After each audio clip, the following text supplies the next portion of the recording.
ನಮಸ್ಕಾರ ಎಲ್ಲರಿಗೂ. ಕನ್ನಡದಿಂದ ಇಂಗ್ಲಿಷ್ ಕಲಿಯಿರಿ ಈ ವಿಡಿಯೋ ಸೀರೀಸ್ನ 100ನೆಯ ಪಾಠ ಅಂದರೆ ಕೊನೆಯ ಪಾಠಕ್ಕೆ ತಮ್ಮೆಲ್ಲರಿಗೂ ಸ್ವಾಗತ.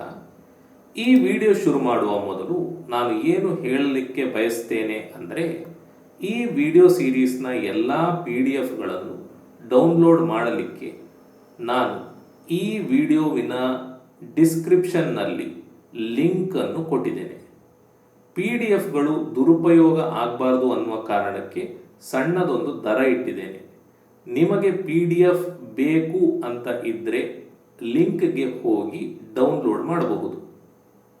ಅದರ ಜೊತೆಯೇ ನಾನು ಕ್ರಿಯಾಪದಗಳ ರೂಪಗಳ PDF ಕೂಡ ಹಾಕಿದ್ದೇನೆ. ಯಾಕಂದರೆ ನೀವು ವರ್ಬ್ಗಳ V1 ರೂಪ, V2 ರೂಪ, V3 ರೂಪಗಳನ್ನು ಕಲಿಯುವುದು ಸರಿಯಾಗಿ ಇಂಗ್ಲಿಷ್ ಮಾತನಾಡಲಿಕ್ಕೆ ಅತಿ ಮುಖ್ಯವಾಗುತ್ತದೆ. ಸರಿನಾ? ಇದನ್ನು ಹೇಳುತ್ತಾ ನಮ್ಮ ಈ ವಿಡಿಯೋವನ್ನು ಶುರು ಮಾಡೋಣ. ಈ ವಿಡಿಯೋಲಿ ನಾವು ದೇರನ್ನು ಬಳಸೋದು ಹೇಗೆ ಅನ್ನೋದನ್ನು ಕಲಿಯೋಣ. ಸರಿನಾ? ದೇರ್ನ ಒಂದು ಅರ್ಥ ಅಲ್ಲಿ ಅಂತ, ಹಿಯರ್ ಅಂದರೆ ಇಲ್ಲಿ ಅಂತ. ಉದಾಹರಣೆಗೆ ಗೋ ದೇರ್ ಅಂದರೆ ಅಲ್ಲಿಗೆ ಹೋಗು, ಇಲ್ಲಿ ದೇರ್ ಅಂದರೆ ಅಲ್ಲಿ. ಕಮ್ ಹಿಯರ್ ಅಂದರೆ ಇಲ್ಲಿ ಬಾ ಅಥವಾ ಇಲ್ಲಿಗೆ ಬಾ, ಹಿಯರ್ ಅಂದರೆ ಇಲ್ಲಿ. ಐ ವೆಂಟ್ ದೇರ್ ಅಂದರೆ ನಾನು ಅಲ್ಲಿಗೆ ಹೋದೆ, ಇಲ್ಲಿ ದೇರ್ ಅಂದರೆ ಅಲ್ಲಿಗೆ. ವಿ ಮೆಟ್ ಹಿಮ್ ದೇರ್ ಅಂದರೆ ನಾವು ಅಲ್ಲಿ ಅವರನ್ನು ಭೇಟಿಯಾದೆವು ಅಂತ, ಇಲ್ಲಿ ದೇರ್ ಅಂದರೆ ಅಲ್ಲಿ. ಆಯ್ತಾ? ಅದೇ ಈಗ ಈ ವಾಕ್ಯವನ್ನು ನೋಡಿ. ಒಂದು ಕಾಡಿನಲ್ಲಿ ಒಬ್ಬ ರಾಜ ಇದ್ದ.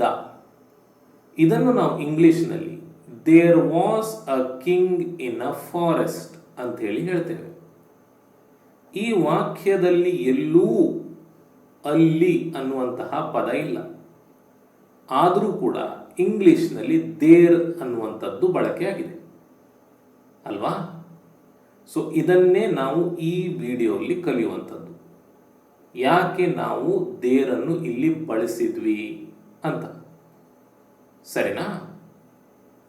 ಈ ದೇರ್ ಪದವನ್ನು ಏನೋ ಅಥವಾ ಯಾರೋ ಇದ್ದಾರೆ ಅಥವಾ ಇಲ್ಲ ಎಂದು ಹೇಳಲು ಬಳಸ್ತೇವೆ. ಒಂದು ವಾಕ್ಯದಲ್ಲಿ ಸಬ್ಜೆಕ್ಟ್ ಇರ್ತದೆ, ಕ್ರಿಯಾಪದ ಇರ್ತದೆ, ಆಬ್ಜೆಕ್ಟ್ ಇರ್ತದೆ ಅಂತ ನಿಮಗೆ ಗೊತ್ತುಂಟು ಅಲ್ವಾ? ಈಗ ಒಂದು ವಾಕ್ಯದಲ್ಲಿ ಸಬ್ಜೆಕ್ಟ್ ಹಾಗೂ ಕ್ರಿಯಾಪದ ಬಂದು ಆಬ್ಜೆಕ್ಟ್ ಇಲ್ಲದೇ ಇದ್ದರೆ ಆ ಜಾಗದಲ್ಲಿ ನಾವು ದೇರನ್ನು ಬಳಸ್ತೇವೆ. ಸಬ್ಜೆಕ್ಟ್ನ ಪರಿಚಯ ಮಾಡಿಕೊಡ್ಲಿಕ್ಕೆ ನಾವು ದೇರನ್ನು ಬಳಸ್ತೇವೆ. ಸಬ್ಜೆಕ್ಟ್ ಇದೆಯೋ ಇಲ್ವೋ ಅಂತ ಹೇಳಲಿಕ್ಕೆ ದೇರನ್ನು ಬಳಸ್ತೇವೆ. ವಾಕ್ಯವನ್ನು ಪೂರ್ಣಗೊಳಿಸಲು ದೇರನ್ನು ಬಳಸ್ತೇವೆ. ಸರಿನಾ? ಈಗ ಉದಾಹರಣೆ ಕೊಡ್ತೇನೆ. ಒಬ್ಬ ರಾಜ ಇದ್ದ ಅಂತ ಹೇಳಲಿಕ್ಕೆ ನಾವು ಅ ಕಿಂಗ್ ವಾಸ್ ಅಂತ ಹೇಳಿದರೆ ಸಾಕಾಗುವುದಿಲ್ಲ. ಒಬ್ಬ ಅಂದರೆ ಎ, ರಾಜ ಅಂದರೆ ಕಿಂಗ್, ಇದ್ದ ಅಂದರೆ ವಾಸ್ ಅಲ್ವಾ? ಇದ್ದ, ವಾಸ್. ಅ ಕಿಂಗ್ ವಾಸ್ ಅಂತ ಹೇಳಿದರೆ ಈ ವಾಕ್ಯ ಅಪೂರ್ಣವಾಗಿರುತ್ತದೆ. ಕನ್ನಡದಲ್ಲಿ ಒಬ್ಬ ರಾಜ ಇದ್ದ, ಇದು ಸರಿ ಉಂಟು. ಆಯ್ತಾ? ನೀವು ಕಥೆಗಳಲ್ಲಿ ಓದಿರ್ಬೋದು, ಒಬ್ಬ ರಾಜ ಇದ್ದ ಒಂದು ಊರಿನಲ್ಲಿ ಅಂತ ಅಲ್ವಾ? ಇಂಗ್ಲಿಷ್ನಲ್ಲಿ ಅ ಕಿಂಗ್ ವಾಸ್ ಅಂತ ಹೇಳಿದರೆ ಸಾಕಾಗುವುದಿಲ್ಲ. ಅದಕ್ಕೆ ಈ ವಾಕ್ಯವನ್ನು ಪೂರ್ಣಗೊಳಿಸಲಿಕ್ಕೆ ನಾವು ದೇರನ್ನು ಬಳಸ್ತೇವೆ. ಅ ಕಿಂಗ್ ವಾಸ್ ದೇರ್ ಅಂತ ಅಂದರೆ ಒಬ್ಬ ರಾಜ ಇದ್ದ ಅಂತ ಅರ್ಥ. ಆಯ್ತಾ? ಇಲ್ಲಿ ನಾವು ಏನು ಮಾಡ್ತಾ ಇದ್ದೇವೆ, ಏನು ಹೇಳ್ತಾ ಇದ್ದೇವೆ? ಒಬ್ಬ ರಾಜ ಇದ್ದ ಅಂತ ಅಷ್ಟೇ. ಒಬ್ಬ ರಾಜ ಅಥವಾ ಯಾವುದೋ ಒಂದು ವಸ್ತು ಅಥವಾ ಯಾರೋ ಒಬ್ರು ಇದ್ದಾರೆ ಅಥವಾ ಇಲ್ಲ ಅಂತ ಹೇಳಲಿಕ್ಕೆ ದೇರನ್ನು ಬಳಸ್ತೇವೆ.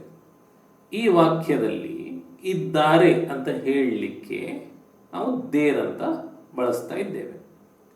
ಈ ದೇರ್ ಪದದ ಅರ್ಥ ಏನೂ ಇಲ್ಲ ಕನ್ನಡದಲ್ಲಿ. ಅರ್ಥ ಮಾಡ್ಕೊಳ್ಳಿ, ಈ ದೇರ್ ಪದಕ್ಕೆ ಸರಿಯಾಗಿ ಒಂದು ಪದ ಕನ್ನಡದಲ್ಲಿ ಇಲ್ಲ. ಎ ಅಂದ್ರೆ ಒಬ್ಬ, ಕಿಂಗ್ ಅಂದ್ರೆ ರಾಜ, ವಾಸ್ ಅಂದ್ರೆ ಇದ್ದ ಅಂತ ಅರ್ಥ. ದೇರ್ ಅನ್ನೋದಕ್ಕೆ ಕನ್ನಡದಲ್ಲಿ ಇಲ್ಲ. ಈ ದೇರ್ ಪದ ಈ ವಾಕ್ಯವನ್ನು ಪೂರ್ಣಗೊಳಿಸುತ್ತದೆ ಅಷ್ಟೇ. ಇದು ಸಬ್ಜೆಕ್ಟ್, ಇದು ವರ್ಬ್, ಇದು ಆಬ್ಜೆಕ್ಟ್ನ ಜಾಗದಲ್ಲಿ ಬರ್ತಿದೆ. ಸರಿನಾ? ಈಗ ಹೀಗೆ ಬಂದಾಗ ನೀವು ಸಬ್ಜೆಕ್ಟನ್ನು ಹಾಗೂ ಆಬ್ಜೆಕ್ಟನ್ನು ಅದಲಿ ಬದಲಿ ಮಾಡಬಹುದು.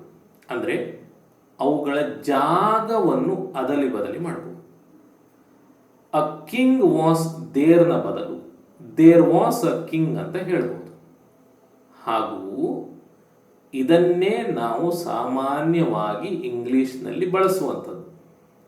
ಅ ಕಿಂಗ್ ವಾಸ್ ದೇರ್ ಅಂತ ಹೇಳುವ ಬದಲು ದೇರ್ ವಾಸ್ ಅ ಕಿಂಗ್ ಅಂತ ಹೇಳ್ತೇವೆ. ಸರಿನಾ? ಸೊ ದೇರನ್ನು ಮೊದಲು ಹಾಕಿದ್ವಿ, ಕಿಂಗ್ ಅನ್ನು ಈಚೆ ಹಾಕಿದ್ವಿ ಅಷ್ಟೇ. ಆ ಕಿಂಗ್ ಅನ್ನು ಈಚೆ ಹಾಕಿದ್ವಿ, ದೇರ್ ವಾಸ್ ಅ ಕಿಂಗ್ ಅಂತ ಆಯ್ತು. ಅರ್ಥ ಆಯ್ತಾ? ನೆಕ್ಸ್ಟ್, ಒಂದು ಮಾವಿನ ಮರ ಇದೆ ಅಂತ ನಾವು ಹೇಳಬೇಕು. ಈಗ ಇಂಗ್ಲಿಷ್ನಲ್ಲಿ ಅ ಮ್ಯಾಂಗೋ ಟ್ರೀ ಈಸ್ ಅಂತ ಹೇಳಿದ್ರೆ ಸಾಕಾಗುವುದಿಲ್ಲ. ಅ ಅಂದ್ರೆ ಒಂದು, ಮ್ಯಾಂಗೋ ಅಂದ್ರೆ ಮಾವಿನ, ಟ್ರೀ ಅಂದ್ರೆ ಮರ, ಇದೆ ಅಂತ ಹೇಳಲಿಕ್ಕೆ ಈಸ್ ಅನ್ನು ಬಳಸಿದ್ರೆ ಸಾಕಾಗುವುದಿಲ್ಲ. ಇಂಗ್ಲಿಷ್ನಲ್ಲಿ ಈ ವಾಕ್ಯ ಅಪೂರ್ಣ. ಇದನ್ನು ಪೂರ್ಣಗೊಳಿಸಲಿಕ್ಕೆ ದೇರ್ ಅನ್ನುವುದನ್ನು ಬಳಸಬೇಕಾಗ್ತದೆ. ಅ ಮ್ಯಾಂಗೋ ಟ್ರೀ ಈಸ್ ದೇರ್ ಅಂದ್ರೆ ಒಂದು ಮಾವಿನ ಮರ ಇದೆ ಅಂತ ಅರ್ಥ. ದೇರ್ ಬಳಸಿದ್ದಕ್ಕೆ ಈ ವಾಕ್ಯ ಪೂರ್ಣವಾಯಿತು. ಆದರೆ ಈ ದೇರ್ ಪದಕ್ಕೆ ಕನ್ನಡದಲ್ಲಿ ಯಾವ ಪದವೂ ಇಲ್ಲ. ಸರಿನಾ? ಈಗ ಇವುಗಳ ಜಾಗಗಳನ್ನು ಆಚೆ ಈಚೆ ಮಾಡ್ಬೋದು. ಆ ಮ್ಯಾಂಗೋ ಟ್ರೀ ಈಸ್ ದೇರ್ ಅಂತ ಹೇಳುವ ಬದಲು there is a mango tree ಅಂತ ಹೇಳ್ಬೋದು. ದೇರನ್ನು ಮೊದಲಿಗೆ ಹಾಕುವುದು, ಆ ಮ್ಯಾಂಗೋ ಟ್ರೀಯನ್ನು ಈಸ್ ಆದ ನಂತರ ಹಾಕುವುದು. There is a mango tree ಅಂದ್ರೆ ಒಂದು ಮಾವಿನ ಮರ ಇದೆ ಅಂತ ಅರ್ಥ. ಸರಿನಾ? ಸೊ ಇದನ್ನಾದರೂ ಬಳಸಬಹುದು, ಇದನ್ನಾದರೂ ಬಳಸಬಹುದು. ಆದರೆ ಸಾಮಾನ್ಯವಾಗಿ ಬಳಸುವಂತಹ ಸ್ಟ್ರಕ್ಚರ್ ಇದೆ.